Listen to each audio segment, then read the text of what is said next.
Hi everyone, I'm Nurse Ricardo, and this is the 11th episode of ViaVenosa. A very special episode for me, not just because I'm recording live, but also I'm speaking in English. It's not my natural language, so excuse me for any mistake. I have a very special guest to me today. Is a vascular access expert, is an entrepreneur, is the godfather of vascular access on social media. Guys and girls, misters and misses, welcome to the 11th episode of ViaVenosa, and with us, the vascular guy. Dennis, Hello, introduce thank you for your yourself. time.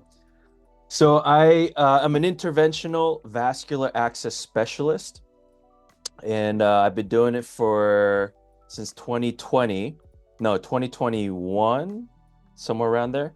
And then I was a emergency nurse for about 5 years, and then pediatrics before that. So pretty wide spectrum of experience there. And how does a nurse that works with patients in hospitals or daycare turns out to be an influencer?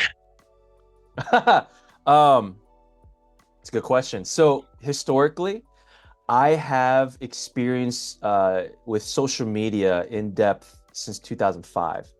I've been creating social media content for various organizations, for nonprofits, and in 2020, we all got locked down. I had nothing to do except work. And when I joined the vascular access team, I thought, when I first started and was getting training, I wanted to find material to help me become an expert quicker. I wanted to find education material, and I could not find it. And of course, starting out, what do I know? I know Instagram, I know TikTok, I know YouTube. But there wasn't a lot of information on there that I could find easily. And so I decided, okay, if I need it, I wonder how many people need it. And so then I started creating content to see who cares. And there seems to be a lot of people who care. So it's very encouraging to see that.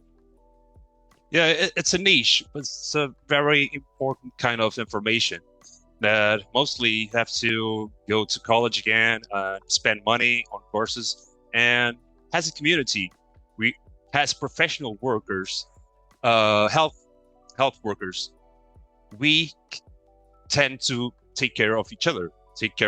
Our work is take care of people, and there's no better way of taking care of people as giving away information for free, because freedom of information, circulation of free information, it's the best way to fight against illiteracy in health. Not just illiteracy from our patients, but also from the health professionals that sometimes focus too much on some subject and forget a little bit about other subjects that are also important for their practice. Do you agree with me? Mm-hmm. And what about your entrepreneurship? Tell me about your project on artificial intelligence. Oh, yes. So I have a company that I founded with three other amazing partners. We have Mike Stern, who is a general surgeon and also vascular access director, and I believe he also works in trauma. And we have Blaine Pantano, a brilliant vascular access specialist. He is now a nurse practitioner provider at a transplant unit. And we have Isaiah, who is the Wizard of Oz, the Wizard of Intracav. He is the engineer, both electrical and software, and he's the brains behind building this amazing tool called Intracav. So we got together and we decided we are you familiar, or is there a Portuguese translation of the term gatekeeping? I know the term. There is, I think there is no translation in one word or a sentence. But yeah, it's the guys who hold up the truth. It's a front. It's a front that you put, like, I'm telling you the truth, but not the whole truth. Or nothing at all. I will keep my mouth shut. And so I saw a lot of that within my specialty. So my colleagues, uh, and not everybody I work with, but enough that it bothered me. I Um, understand. I understand the feeling because a lot of complaints I had from my friends and some followers were your videos are too long. You're giving away too much information. You're not gonna make money with this. Yeah, I know. My money comes from the hospital, from my care, from my profession. This is a hobby. This is a crusade I'm doing. It's for free. Yeah, guys, everything I do is for free on social media because I want knowledge to be spread. Just that. uh, Dr. Jack LaDunn. This is my one of my favorite stories, and it's still an inspiring story today when I talk about it. Oh, by the way, for those of you who are speaking Portuguese on Instagram and TikTok, if you go to the Zoom link or if you follow the Zoom, you'll be able to see the translation in Portuguese. Are you able to see that at all on your end? I'm not seeing. I'm not seeing. Okay. There is a caption But maybe function that will translate maybe I. to Oh, Portuguese. okay. Maybe I didn't activate But either the way, feature. we have that option. But so Dr. Jack LaDunn found ultrasound. He saw somebody doing it, and then he said, I wonder if I can do it. And he started practicing and saw, wow, this is amazing. I don't need to cut them open anymore. So back then they used to do what's called cut down. So they would open the skin, pull out the vein, and then insert the catheter, put it back in, and then sew it. He's a general surgeon, and he didn't need to do that. The ultrasound he found to be a very amazing tool. His mentor, his boss said, don't tell anybody. This is your secret sauce. This is your secret recipe. And he said, no, that's not right. I want to share this with everyone. So he taught the nurses, he taught the physician assistants, he taught his colleagues. So he, at the risk of his utility, at the risk of his special skill and losing that skill, or not losing, but other people having it, he gave it away. And now he's rewarded with financial support elsewhere. Does that make sense? It comes back around. Doing good work comes back around. Yeah. And What goes around comes around. so don't worry about the money. I want to encourage you and other creators, if you have a mission, look, I if you are making money off of education, that's a good thing. You need funding to continue this program that is very important. What Ricardo and I am saying is that don't ever make money off of it. That's not making money off of information is not evil. It is what it is. You need if this is all you do, if education is all you do, and that's your business, and you've left your job to do this business, it's very important that you continue the work because you have good information that needs to be shared. What we're talking about is our choice, our decision to not make money off of this because we think it is so important that people need to know that we are desperate. We're desperate. We want as many people to know as quickly as possible.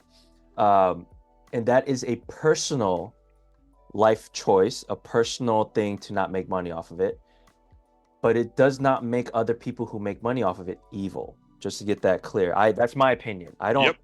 I think money is very important to fund what you are continuing to try to do, and you trying to educate better information is a good thing. It is a good thing, and we need money to continue. We need money to eat, we need money to thrive and grow, and we need money to live. And so just to be clear, because I want to make sure my educator friends are not getting the impression I'm not. that Yeah. I'm right, not right. criticizing no one. Also. No, not at all. So uh, with that cleared up, you doing your passion, and if the passion is to share the information, good things will come around. People will see through all the other people complaining. The people who are on your side will quietly support you, and they'll know. Some of them outwardly, but just know that good things are coming around. Yeah. But you have to continue to execute. So we Yeah. don't lose track of our goal. Let's continue our conversation on intricate AI because Yes, I'm gonna yes. ask you a favor. So So IntraCav AI is a tool for all clinicians that want to understand vascular access quickly. What does that mean? For example, we had a clinician who said, I don't know what AST and MST is. I don't know the difference. What is the difference between AST and MST? And so we asked IntraCav, what is it? And it explained it very clearly and very concisely so that he can understand it better. And he, just reading it 3 times, twice, quickly understood the concept. And so we're hoping that this will be able to help you gather the information and also help you process the information faster. So another example would be a student during my live stream said, hey, I don't understand gases and imbalance and compensation for acids and alkaline. And I said, okay, let's check IntraCav. And it was a little bit academic. It was very high level English, high level language. And so I said, I'm only a student starting to understand this, learn this. Can you please explain it to me like I'm 10 years old? And it was able to dumb it down. And when she saw it, she said, oh, that makes sense. And then another person, they were confused about how antibiotic works. Oh, no, sorry, osmolarity and osmolality. It's a chemistry term in English. Yep. And she said, I'm having the hardest time understanding the difference. And I said, okay, we asked, and it was still too much. It was still too much for her to understand. Then I said, what do you like? What are you into? I love cats. She said, I love cats. I was like, great. So IntraCav, can you explain this with metaphors about cats, with cats in context? And it talked about the cat's lifestyle and little things about cats. And she was able to understand that because she knew cats very well, but she didn't understand osmolarity and osmolality. She didn't understand chemistry very well. So IntraCav was able to mix those two together so she can understand it much faster.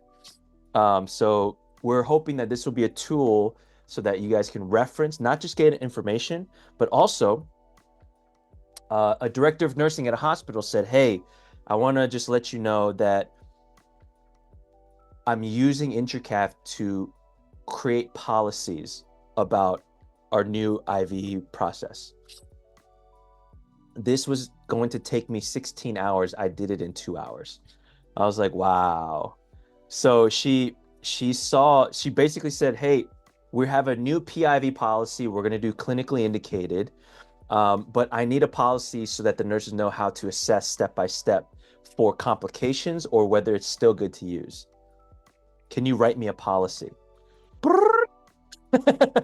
And so she had to fix little things a little bit to fit like her local laws and her local hospital rules. But it did 80% of the work for her, and all she did need to do is just edit a little bit of it. Again, it's a tool. It's not a tool. a replacement for your brain. It's a tool. It's not a replacement for lack of studying or something like that. No, it's a tool. Nowadays we have a calculator in our pockets, right? Why don't have a dictionary? Why don't have encyclopedia? Why don't have a lot of things in our pocket? We can transform our cell phones instead of alienate us from reality. It can give us a better understanding of reality. Here's a caution with technology. Yes, we have a calculator. However, it's still you putting in the calculation. You still have to know how to use that. And understanding the results. Bingo. So it's not going to eliminate your job. It's going to help you save time, a lot of time. Yeah, and we'll be more efficient. So yeah, so that's IntraCav. It's an AI focused on vascular access. Right now we have INS, SHEA, CHEST, and a couple of other articles and studies. It takes a lot of... Also? Not yet. So Gavasselt is in the list. It takes a lot of time, actually, and money to teach the AI. I thought it was just upload and now it knows everything. No, it isn't. Otherwise, we had Skynet. Yeah. So we actually have to sometimes manually edit the whole document. So some of these guidelines, they're big. And so we have to figure out how can we teach it, how can we format it so that the AI can learn how to utilize it more efficiently. And so that's our proprietary information, how we do that. But there's a lot of human effort. There's a lot, it's not automatic. And so we're carefully curating the documents to make sure that it can read the document properly. I think our viewers are dying for a demonstration, right, guys Oh and yeah, let's girls? do it. So we're going to go to Zoom. Let's see here. We're going to share this screen Because and I have share. questions for you. When I Yes. started ViaVenosa last year, I had only LinkedIn at the time, and I asked my followers for questions so I could have teams for the Oh, episodes. great. And I still didn't answer all the questions they gave me. So I'm gonna ask you 4 questions. Could it be Let's possible? answer them right now. Go for it. Okay. Okay, I'm gonna read the first one. So the first question comes from Paulo Santos Costa, a very dear friend of mine. What steps/strategies do you recommend to colleagues who want to formally constitute a vascular access team in their respective institutions? So And let's go. What steps and strategies do you recommend to establish a team? I'm gonna put Jeopardy music. Dun, dun, dun, dun, dun, dun, dun, dun. Okay. So do you guys have a term for writer's block? Yeah, So when you bloqueio de can't, escritor. oh, no, no, here. Your friend speaks Portuguese, right? Yeah, yeah. Into Portuguese. Whoa, that's a terrific feature. Because sometimes it's even if you know how to speak another language, sometimes it's difficult to speak that language with the knowledge, the some specific kind of knowledge, like for example, you're an engineer or you're a medic or you're a nurse or you're any kind of profession where the jargon is very specific. It's hard to speak in another language. How does this look? Because I don't know what I'm looking at. Oh, ok. So, conduzir uma avaliação de necessidades. É muito importante fazer o diagnóstico primeiro. Se queremos constituir uma equipa de acessos vasculares, temos que fazer um diagnóstico da nossa instituição. Por que é necessário uma equipa de acessos vasculares? O que é que existe neste momento? Como é que está a funcionar? E que ganhos é que estamos a ter? Versus o que poderíamos ter. Another thing is engajamento das partes interessadas. The best way to make a team work is to work as a team. So we need to gather professionals from different areas and conversation starts and we understand our difficulties, our pros and cons, the skills that every professional has, what is the gain of introducing another profession into the team. So there's need to be a preparatory conversation to make the team grow. But this is a terrific. Oh, it's very, very long and very detailed. People, this is a terrific tool.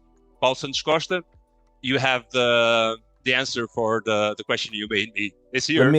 Let me show you something cool. Ready? Do you see this button here?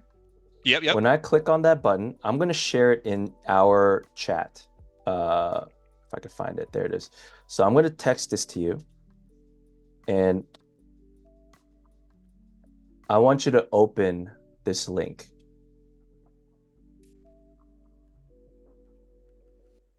So if you have an account, then you can now, as Ricardo, comment and continue the conversation.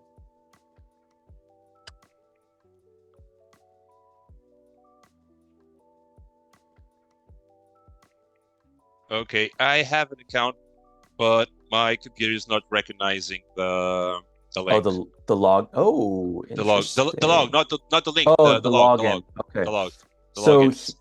here is. Oh, did you use Google or did you use a separate email? Google. Ah, okay. We're having issues with Google right now. But if you Okay. create a separate account, so here's what's happening. Your friend who asked this question, how many people are trying to develop a team? Let's pretend. A lot of people are trying to develop the team here in Portugal. The thing is, to this date, I know about 3 teams in entire country. But it should be more. It should be more. We already, my team already had presence in several congresses. We talked about it. A lot of people come to me and ask how to build a team like ours. And the first thing we say is doctors and nurses have to communicate, have to do the team together. And everybody goes, oh, it's going to be difficult. Everything that is worthwhile is difficult. Okay. Yes. Without strong foundations, you cannot make a project like ours. So now let's say you and I are working at a hospital, no team, not yet. But you and I want to start one. Now I can send you this chat and you can now ask it and continue the conversation. So we can both see this one conversation. So now we can collaborate on the process. Okay, so you're telling me that Intercav.ai has a feature where you can send the information you just discovered in the Intercav AI, discuss it with other professionals, other teammates, and develop the work that Intercav AI just puts you forward. Yep. So it'll be much faster than just texting the information. Now everybody can go to one place, which is this chat, one place, and everybody can contribute. So in a few months, you're going to see my face and then your face and then my face and your face. So if you added to the conversation, we will know who asked the question and who is contributing. Okay, just let me jump forward for the second question. I think is more easier. Second question comes from Filipa Santos. On catheters that are not being used, how often do you wash them? Please list the different types of access. I think this is easier to read for our friends that are watching us on Instagram. Sorry, guys, you're not seeing the screen there in Instagram. So I'm going to tell it, please translate everything into Portuguese from now on. And you could ask it in Portuguese and it will know. Okay. How often do I need to translate or do I need to wash, clean the IV site or PIV site? The catheter itself. Like, for example, the maintenance of the catheter in terms of being clean. The flush. Oh, flush. Okay, so I need to wash, clean, flush the catheter.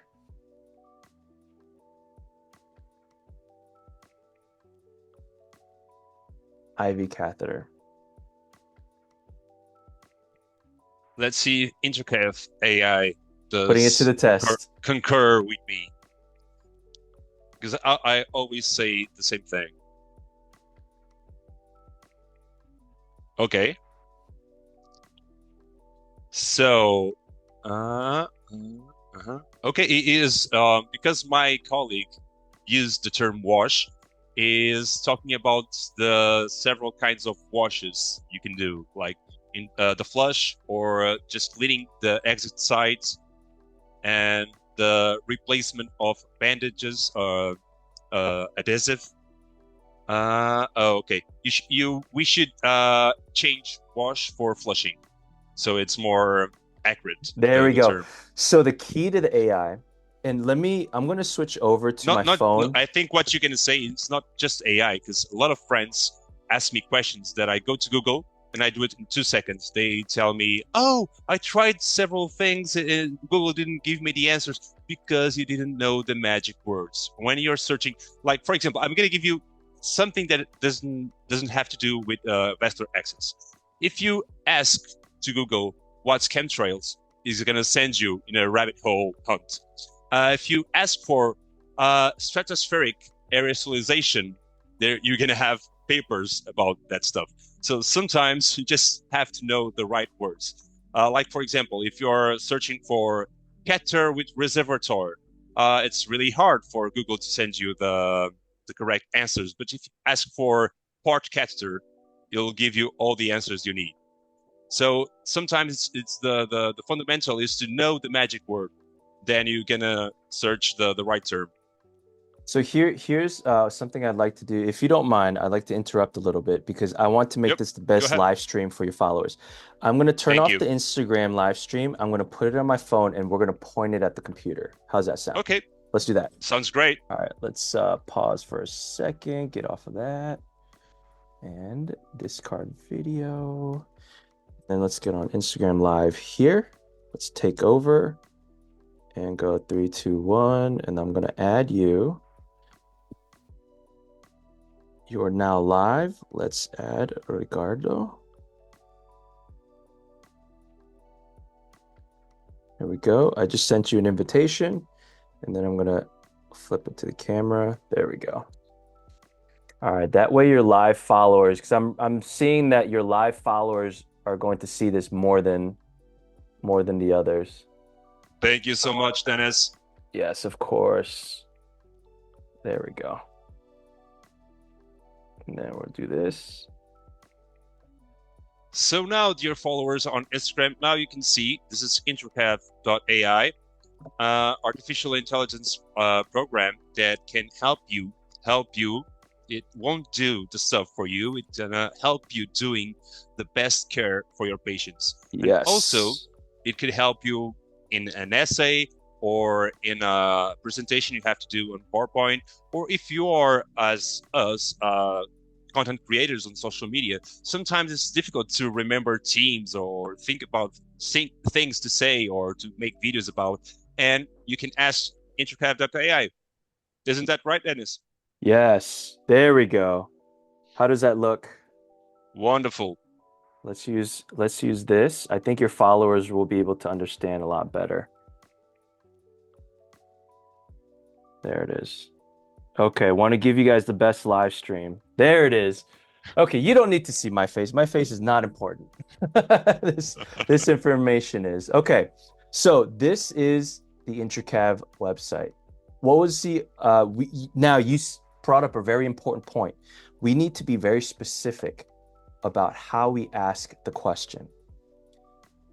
What my chief technology officer told me, NVIDIA, bigger computer chips, faster processing, that's not the limitation right now. Right now, our technology is so far advanced, it is the human creativity that is limiting the power of this tool. So the better your questions, the more powerful this tool will be. The better your instructions, the more powerful this tool will be. So let's specify what you mean. So we said wash, we said clean, and so we need to be better in our language. So how should we rephrase this? Flush. How often do we flush central catheters?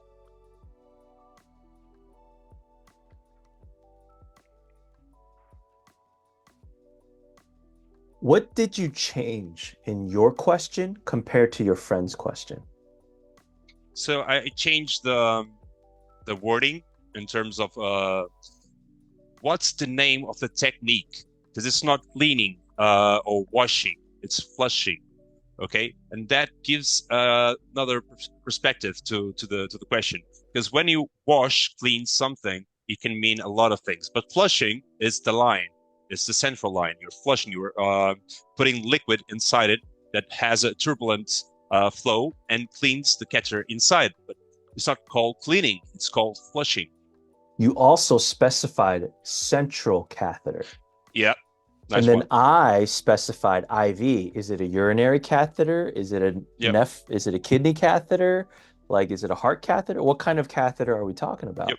And so, again, how you ask the question is going to be key. So let's see what it does. So specifying and redirecting your questions will help it to understand better. Let's see here. So it says, oh, another part. We forgot to add periodically. How often or periodically do, because she was talking about in terms of maintenance of the catcher, not in the usual use of the catcher, but when the catcher is not being used, that's because most people know that they have to flush the catcher before and after they use it, but they have a lot of bit of confusion when we're talking about the maintenance of the catcher. And depending which catcher we're talking about, it could be every single week, or 3 in 3 months, or 4 in 4 months. So But I'm going to turn on reference for this part because I think we've nailed the question. I think we've got the right question. Yep. So how often should I flush a central venous catheter when it's not being used? For how long? Weeks, months, days, hours? How long should we say? Months? Like, we're not going to use it for another 2 months. No infusions for 2 months. How often should I flush? Okay, let's go with that. So, okay. Mm-hmm. So the question is, how often should I flush a central venous catheter when it's not being used for 2 months? Sounds good? Sounds good. All right, let's see. And so, Ricardo, here's what I like to work with you on. We have a syllabus list in English, and I would love a syllabus list for Portuguese. So when we say central line, no one knows what that is because academically we call it central venous catheter. And so all the papers and studies and guidelines, they're very specific. But when we say PICC line, or when we say a CVC, what does that mean? And so we have a syllabus so that we teach the AI, hey, when they say central line, they also could mean PICC, SICK, or FIC. So ask the user to be more specific. So what do you think about this?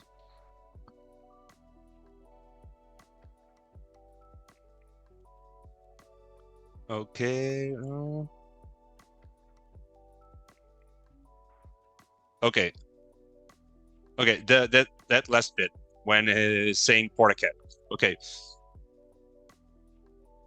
Every 4 weeks for a port, weekly for a PICC, and non-cuffed CVC also weekly.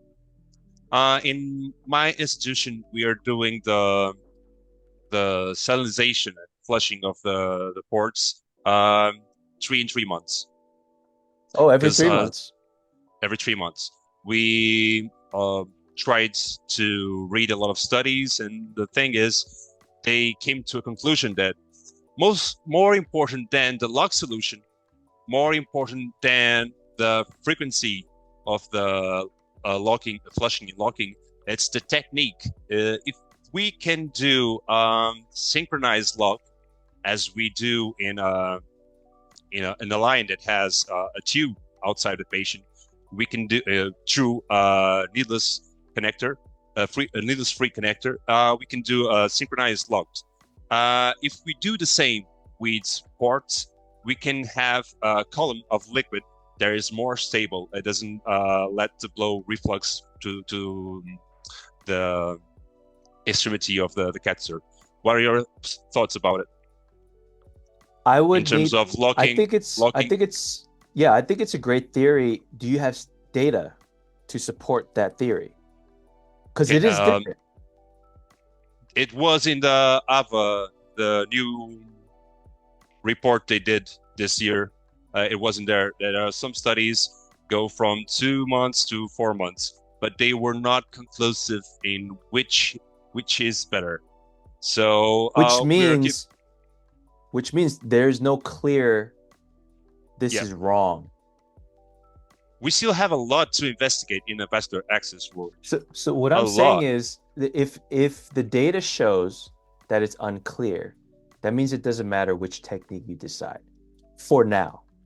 For now, one or the other, I think the one that conserves waste, that prevents waste and conserves equipment and cost is the better decision if both make no difference. And you have to have specific needles for the, or you do with 2 nurses, or you have to have polyperf. This is the only needle, upper needle I know that does the trick, because you can. It's like having a mini syringe in one hand and the locking syringe in the other, and you can do at the same time the lock of the port. Mm-hmm. But not every hospital is going to have that needle. Sometimes hospitals buy equipment because it's cheaper or because it's in promotion, and they don't listen to the professionals to see.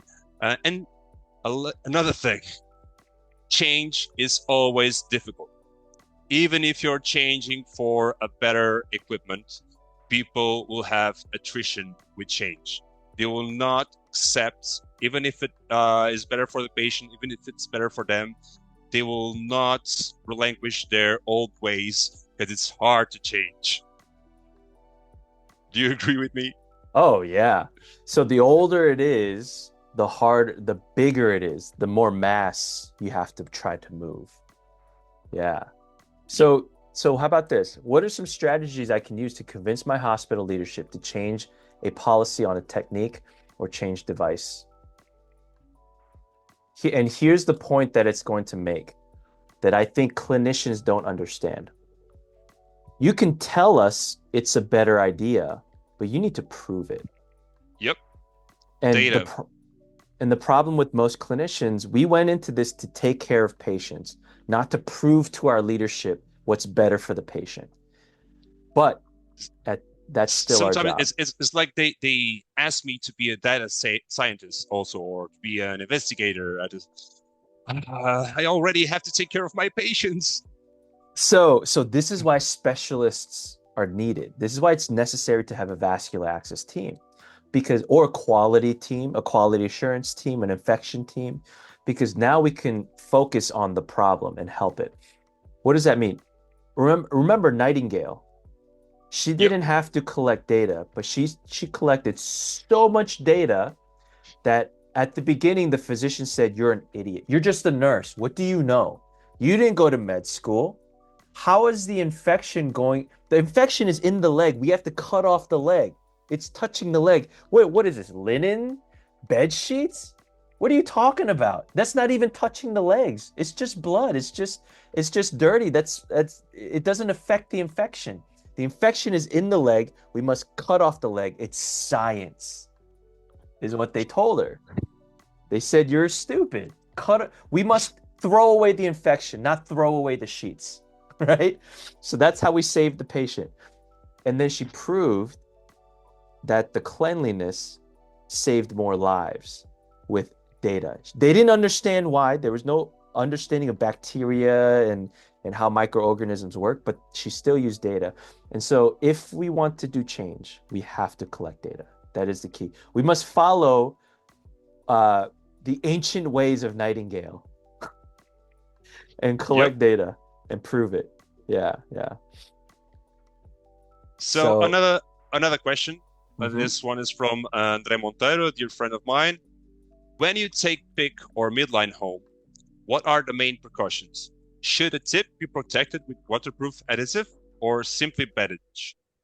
Ooh. Because, here in Portugal, people think that if you bring a catheter home and only has NFC needles-free connector on the point, the microbes will get somehow inside. So they wrap up the needles-free connector and the sterility of the catheter in bandage and sometimes with adhesive around it. And when I want to use the catheter, because you shouldn't use scissors or anything sharp around the tubular, the tube of the catheter. and risk of cutting it. It's a puzzle. It's a game. It's like I'm reverse Jenga. Reverse Jenga. Yeah, the impossible. So, what is the question? How would you phrase that question? So forget the precautions because that is a very ample question. So is it necessary to protect the extremity, the distal extremity of a venous central line? Necessary to protect the end of the central catheter. With what? Bandage or adhesive.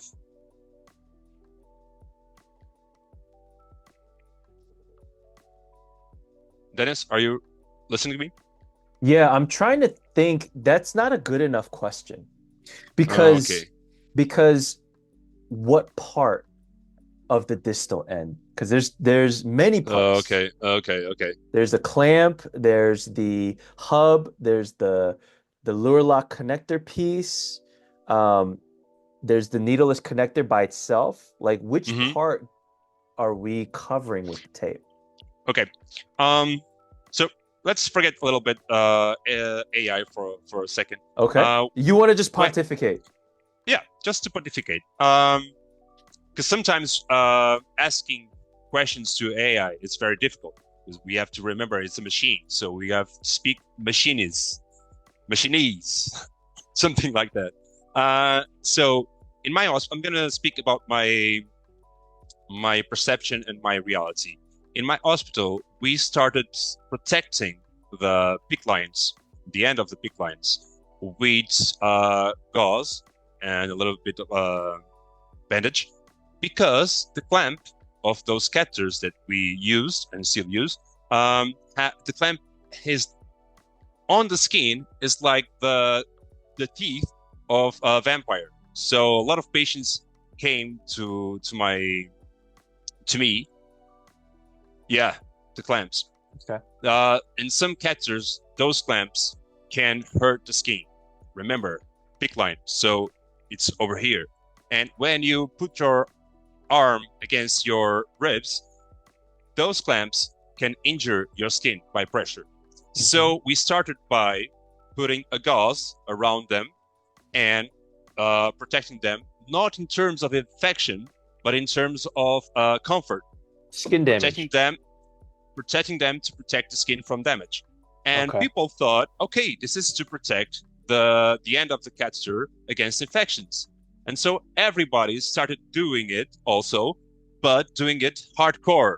Like I said, sometimes I get catheters that it seems like it is a mummy. I feel like an archaeologist in Egypt discovering a mummy. Like this. Okay. Yep. Now, I'm sorry to say, but they're correct and incorrect because it's very dependent on the case. It's very dependent on the patient. So I like your idea of protecting the skin from that because do you know what pressure ulcer is? Yep. So yes, for patients with sensitive skin and weak skin, this can cause a pressure ulcer. It's a hard plastic. In fact, this piece can cause a pressure ulcer. Yep. That's why the manufacturers say don't push it all the way in, because this plastic hub is harder than the plastic catheter. And never place your dressing like this. Do it like it is a tent. I in my courses I usually say do the tent technique, like camping tent.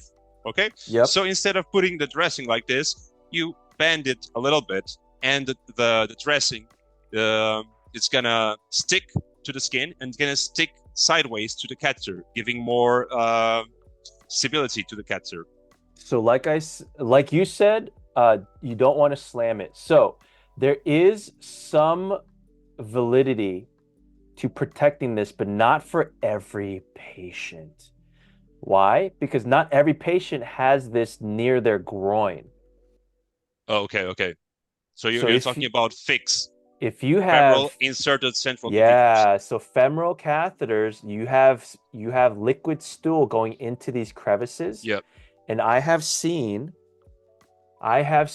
pictures of stool inside here, feces inside of here.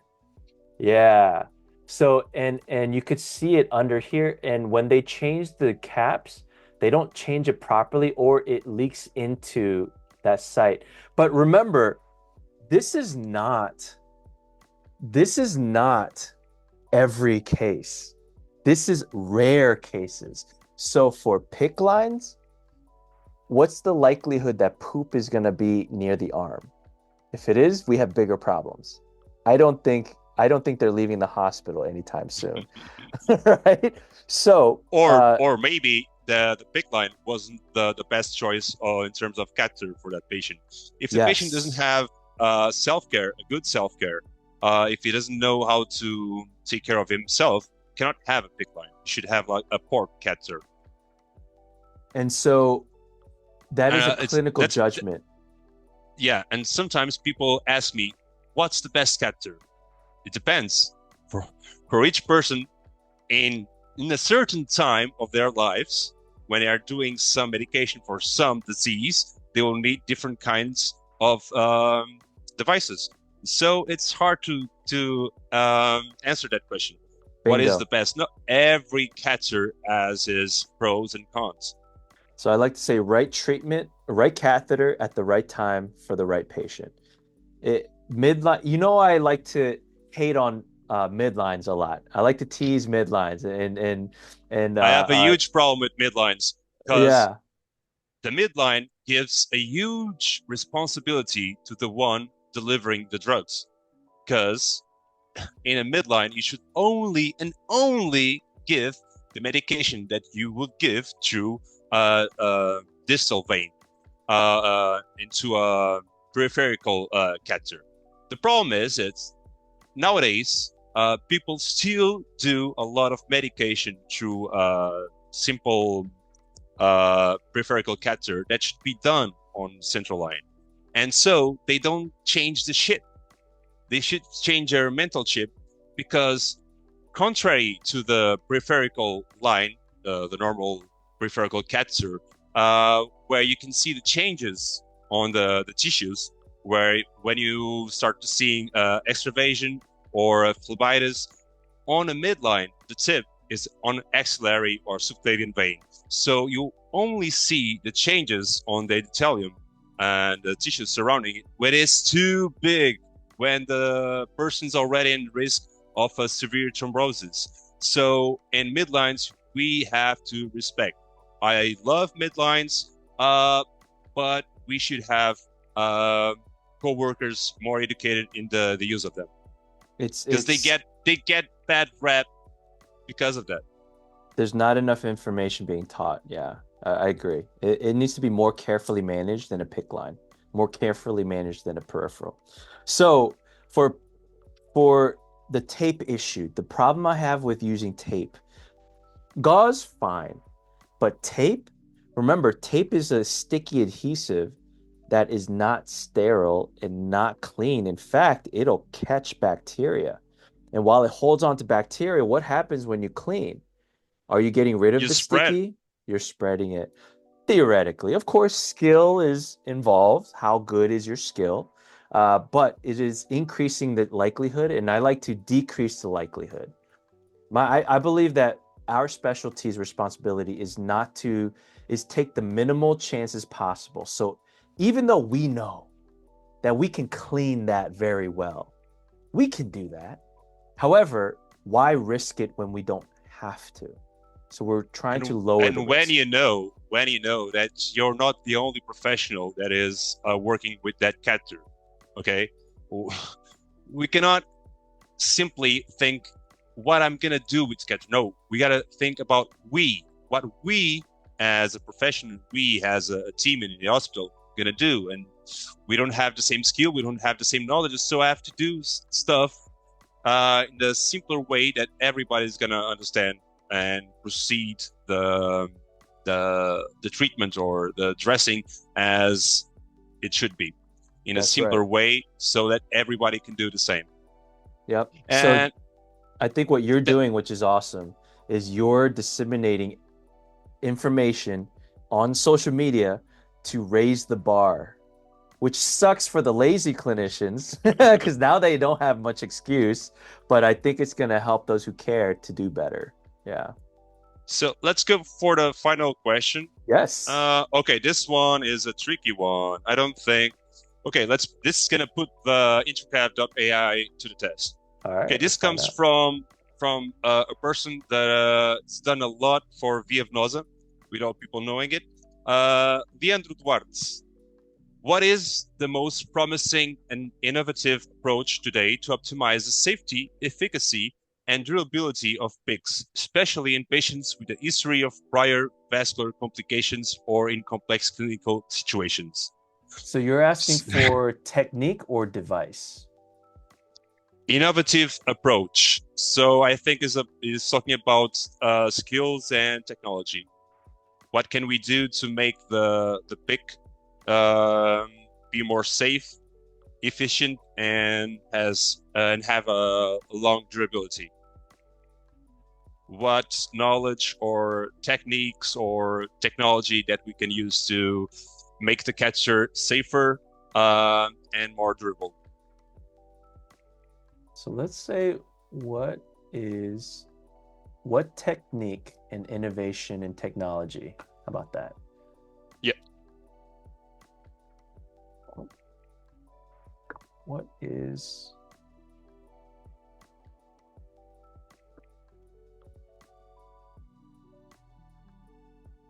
or technique in the vascular access space? What technology or technique in the vascular space can we use to make the PIC last longer with decreased complications? And let's say just for translation issues, let's say peripherally inserted central catheter to last longer with decreased complications. Give me a list of 20 things we can do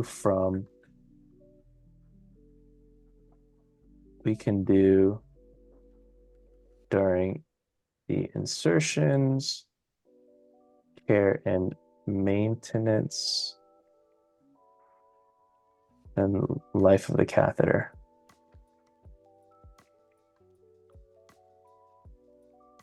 And All right. boom, you have a social media post with that question. Yeah, no, exactly. So I use this. Hey, what are some vascular access topics and content that I can create on social media? It makes a list for me. Okay, there's a 20. Okay, so the use of ultrasound, it's uh, it's incredible how some people still put big lines without ultrasound. Wow, no way. I like to win. I don't like to lose. Yep. The use of the infrared, I don't concur. The prophylaxis with antiseptic, okay, that's for me is a staple. And which is your favorite one? My favorite one is alcoholic chlorhexidine, 2%. Oh, yeah, chlorhexidine helps to decrease infection. Um, I think, okay, so my opinion is that there are two things that cause infections, and that's the biggest reasons why we stop using the catheter is infection risk. Yep. Clotting, we can fix that.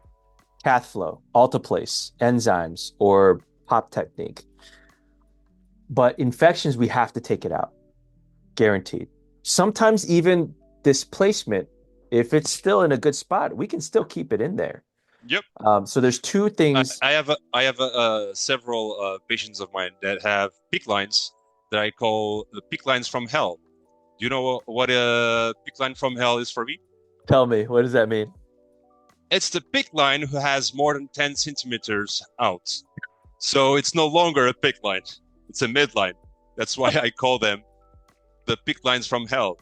But the Yep, patient still has 2 treatments to do, and the treatments are not so that's aggressive fine. to endothelium, so I let them stay, but I write on the dressing midline. Yes, you have to communicate for those who are not Yep. specialized. Yeah. So catheter going in and out. That, let me change the camera. So catheter going in and out. That is the number one way that we are infecting. We're literally have bacteria growing on the outside, and then we shove it back in, and then it goes into the vein. Of course, they're going to get an infection. When we don't scrub, and then we connect, and then we inject. When this part's dirty, and we inject microbes, that's the second most, if not the number one most common way we infect. And people forget that disinfection occurs not when you're spreading the disinfectants, but when the disinfectant dries out. When it dries out, it is disinfected. Until then, it's wet. Wet, infection. Another thing, scrub. Scrub is really to scrub. You have to. There's a saying in Portuguese, até ouvir os pratos a cantar. It means when you hear the plates singing of so much watching. I love that. Yep. You have to hear the plate singing. You have to hear the hub screaming, the needleless connector singing. I love that. I love that term. So And yes, you don't have forget, to. because you have the front, right? The membrane, but you also have the outside where it connects. So that also has to be scrubbed. So I say 15 seconds on top, 15 seconds around, 30 seconds to dry out, and we're good to go. So when I first did this, I did not believe that this part needed to be scrubbed. This was like years ago when I was, working at the hospital. Let me change. This side part. I did not believe that we needed to clean this sides. I thought the most important or the only important part was here. And there's a video where I flushed and liquid was coming out to the sides of a lot of needleless connectors. And what happens when that liquid goes back in? Well, I didn't clean that area. So all that area is still dirty and festering with bacteria. Yeah. So that's a lot of part that people are missing. And Yeah. sometimes when you're touching to do the maintenance, right? You are touching. Sometimes bad things occur, and you touch wherever you shouldn't touch. And if the place is already disinfected, the contamination is lesser than if you didn't disinfect it. And I do other thing than just around it. Before I exchange the needless connector, I disinfect all the tube, all the cone and the tube. I disinfect it first, and then use non-touch technique. Sterile gloves, but non-touch all the way. That's one thing we could put in the 20 things to increase the lifespan of your cats is Yes. to use ANTT. NTT, aseptic and no touch technique at the same time. Look at your gloves as being contaminated all the time. It's like imagine poop in your hands, okay? So never Yes. touch the focal points, the sensitive points, the entry of the catheter, the exit side of the catheter, the top of the NFC. You have to protect those places. Your hands are dirty, even with sterile gloves. And another thing, for each lumen, different material, okay? Don't cross infections, don't cross microorganisms. If they're one place, it doesn't mean they are in all the places. So if you use the same gloves, if you use the same material that you prepared, you're gonna contaminate at any point, and you're gonna cross microorganisms from one place to another. So you don't want to use the same scrub for each lumen, right? Same alcohol swab. You need a different one for each one. Yeah, absolutely.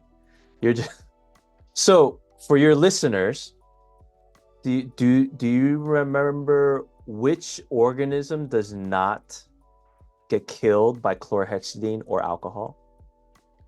Klebsiella? No. Yep. Ah, I won. So is that the same thing as C. diff? Clostridial difficile? Clostridium difficile? I think. C. diff. It's the diarrhea bacteria. Yep. Yeah. So that one, alcohol does not kill it. So if they have C. diff and there's a little bit of bacteria left over, you're just sharing it with all the lumens. You're not actually killing it. Yeah. So that can only be killed, I believe, by bleach or hydrogen peroxide, I think. But you can't use it because you may damage the needleless connector with those chemicals.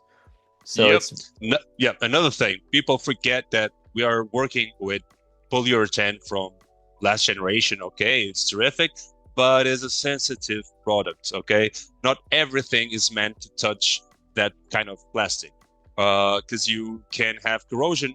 And sometimes I got already in 5 years of our team, we got 4 catheters that were ruptured because of someone used like acetone or something to clean the glue, and it's ruptured the catheter. One time it's okay, second time, but who's counting? If nobody is counting, don't do it one time because you don't know how many times it's been done. Yes. Yeah, and those plastics can rupture even without harsh chemicals. So you do want to always assess and make sure that it's working right. Yeah. And the other thing, tubes, always in U, never in V. If you kink tube, external tubular or even the catheter itself, if it's kinked, sometimes the material gets memory and it will stay kinked forever, or it could rupture after a lot of kinking. Yep. So we have to be careful. Remember, U, not V, okay? So let me ask you this. What would you recommend is the top 3 most common problem that new graduate nurses have problems with? That they are either taught incorrectly or they assume incorrectly? I'm going to speak about very simple stuff, okay? One thing, most of them don't know which is the optimal place to be the point of the catheter. When I say atrial cava junction or cava atrial junction, junção cava-venosa, people look at me, what? Say what? Yeah, it's the little bit of vena cava, superior vena cava, that meets with the right atrium, okay? That's the right place to have the point of your catheter. And they don't know that, and they don't know how to observe that on an X-ray. Because in college, we don't have too much, because X-ray is for doctors. So you as a nurse, no, we need to know how to look at an X-ray for several reasons. Spotting the tip of a catheter is one of them. Because if you have a patient that you're doing the flush and they say, oh, I felt cold in my ear. Uh-oh, stop everything, X-ray please. And you're gonna see where the point of the catheter is. Okay, so what is central line? Because the answer to what is a central line, you have the answer, the point of that catheter is in the vena cava meeting the right atrium. Okay, that's a central line. The second one is in terms of volume.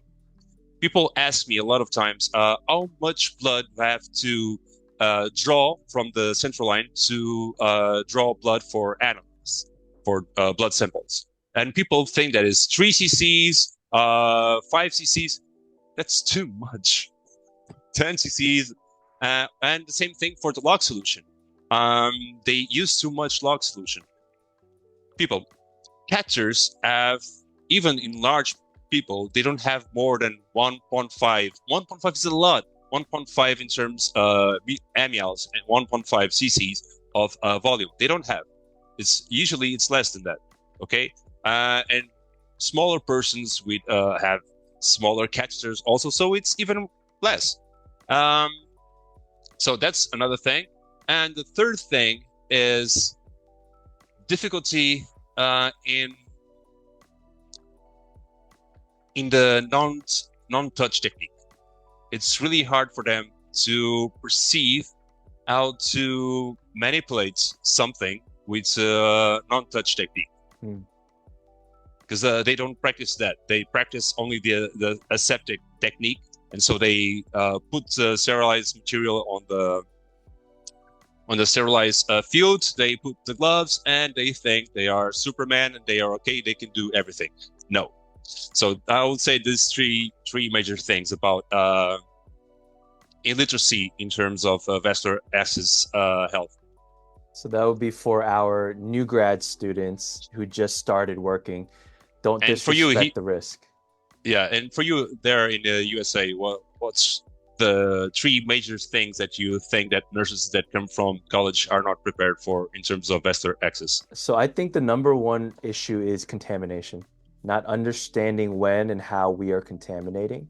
And that, I think, alone, just doing a thorough education can solve a lot of problems, because it cascades. Infection is basically why they're at the hospital for the most part.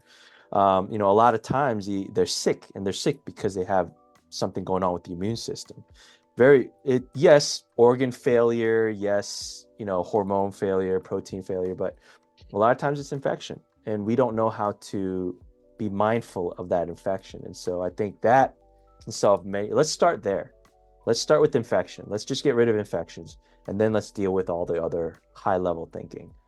So, yeah. Yeah, I concur with you. My last point was touching in the infection.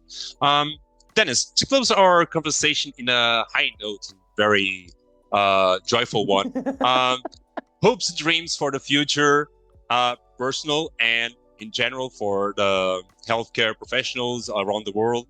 What do you want to happen in the next 1 or 2 years? Okay, that's a great question. So let's talk long-term versus short-term.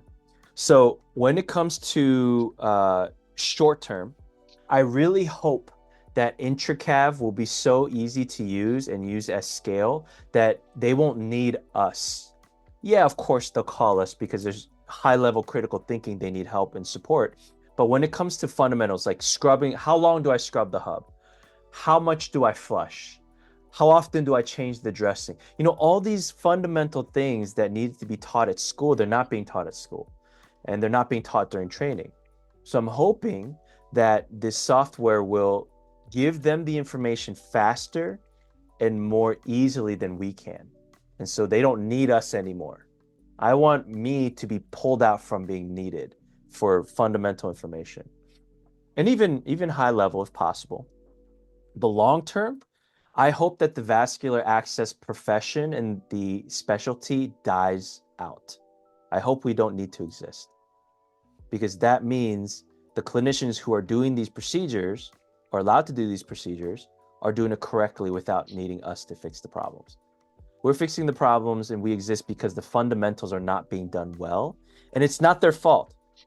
There wasn't training, there wasn't support. The leadership wants to cut down the funding. They don't want to teach them. They don't want to give them the right material. And so because of the poor leadership, we're able to exist in lack of resources. However, every nurse, RT, and doctor can put in an IV. Why do you need us? Physicians could put in central lines. They have the privilege. They're doing it now. But why do we need specialists? It's because we can't handle the workload and the high-level critical thinking required for the procedures. And so that's why we rely on nephrology, same thing. The physician world branched out into nephrology because there were so many complex problems around that organ that they needed to specialize. Cardiology, same thing. endocrinology. All these specialties exist because we don't have the bandwidth anymore to hyper focus on that one small problem. It'd be nice to see our specialty go away. That means everybody is able to think at that high level. And use the technologies and techniques we use. Bingo, bingo. I'm not Unfortunately, I'm not a really smart guy to everything I do, anyone can do. Okay? but it's deciding to deep dive. It's deciding to learn what's necessary. So you and I have powered through our lack of intelligence. Good one. So where we're not smart, we make up for hard work, reading a lot, talking to people a lot, diving in deeply a lot with this thing called vascular access. Do I think this specialty will go away? No. In fact, I think it'll grow because Soccer joke. Sorry, let me rephrase that. I'm not a Cristiano Ronaldo. No, I'm not. But I am a Puyol. Do you know who Puyol is? No. But I'm assuming a very hardworking player who lacked talent but had physical form and passion for the game. I love it. No talent, but man, they worked hard for that skill. Yeah. So I would love to see it long term for us to phase out, but because healthcare is becoming more complex, because financially and didactically, I think it's becoming more. We're finding out more things through research, and it's very difficult to expect the floor staff to think at that high level all the time. And I'm not talking about better than them. I'm not talking about high level and better. I mean specifically for vascular access, because they have to change the bed. They have to turn the patient. They have to plan the medication. They have to make sure that the patient isn't screaming at them. They get their food. They get their lunch. They get the blood draw. So there's too much for the floor. And even physicians is the same thing. Like they have so many other things that are important to do that they will not think at a high level for these procedures. So I think we need to give them bandwidth, give them time to think and plan and strategize for the best plan of care for the patient. I think that's what the provider team needs to focus on. But if they're busy trying not to kill a patient while they're doing this, they don't have it takes up their bandwidth, emotional and intellectual. It's bandwidth. A lot of work in a ward. It's a lot of work. They have to focus on so many things. It's only natural that they need to rely on vascular access teams. And the hospitals, they don't have those teams. They suffer a lot. Don't rely on me to tell you how to titrate vasopressors to keep them alive. I'm not the resource. I've got an idea. I can look it up. But if you need it right now, don't ask me, because that is my weakness. And I don't need to think about it. Why am I focused on vasopressor titration when I need to be focused on this? And so we all have our part to play. And my dream is not going. I don't think it'll be fulfilled. I think because of the workload is becoming more and more and more for the floor staff, I think the specialty will grow into something bigger. So it's going to go the opposite of where I want to go. But it'll be a fun journey, and at least I'm hoping that my short and your short social media content will fill in the holes, at least temporarily, for our floor staff, or at least give people the perspective that they need to find more knowledge. And if what I said didn't answer your question or your doubt, you should go find it elsewhere. Like, for example, go to the Vestor Guide, or go to EPAS. Go to Ricardo. Enfermagem Práticas Avançadas, our colleagues from São Paulo. Yes. They're terrific also. Yes. I love those guys. I had a chance to work with them, like a very, very big quick shout workshop. out to Ronaldy and to Kelly. Yes. Kisses, guys. One of my favorite human beings on earth. Yeah, they're amazing clinicians. So if you speak Portuguese, not that you can understand what I'm saying, if you can understand what I'm saying, Ronaldo and Onaga, they do a really good job of educating vascular access in Brazil. In Portugal, you have Ricardo. He is as passionate as I've ever seen, more passionate than I in this vascular access space. And so I'm very excited for you guys in Portugal, as he is going to make lots of waves, big waves in Portugal. So I hopefully I'll hope have an so. opportunity to visit you one day. You, sir, are truly invited to come visit me. If I, if you don't have money, you'll stay at my home. And I'm gonna take you to see this beautiful city of Lisbon. Let's do it. Let's do it. Let's find out how to get companies to pay for me to visit. Oh, by the way, talking about companies, the other day I saw something so simple and at the same time so brilliant. Do you know eTwist? It's like a device that helps you disconnect NFCs or caps from the catheters. Oh, yes, I have seen that. It's like a It's foam kind amazing. of like clamp, Yeah, yep, soft yeah, clamp. Yeah. yep. What I'm a gonna great write idea. them an email. I want one of those. I want to show people here in Portugal. Yeah, I think maybe they'll show. I think they'll show up at Ava. I hope they show up at Ava. Maybe I'll see them, but yeah, we'll see. I have to And test it out. the product was designed by a nurse. Nice. So, so you know it's a good product. Yeah. Well, hopefully. What was the company called? eTwist, I think. eTwist. Hey, eTwist, hit us up. We love to play around with it and show it off on social media. Send me one. Dennis, thank you so much for this time. It was wonderful to talk with you. I hope our followers liked also, and this recording is going to be available on our platforms as an episode of ViaVenosa and as content from the Vascular Guy. So keep following us. The Vascular Guy is on TikTok, it's on LinkedIn and Instagram. Any other platform? YouTube, Lemonade, just anywhere. Search the Vascular Guy and you'll find Everywhere. it. He is the godfather of the Vascular Access on Oh social God, media. no, not even on social media, maybe, but On not social vascular media. access. No, the godfather of Vascular Access is Mauro Pituruti. Come on, everybody knows that. Yep, yep. So very And thankful. ViaVenosa on Instagram, LinkedIn, and YouTube also. Nice to see you, man. I hope we do a collab another time.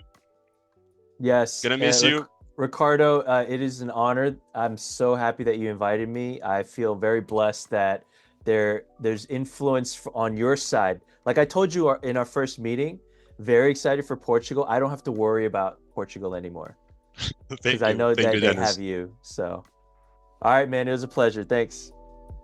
Bye, bye, everyone.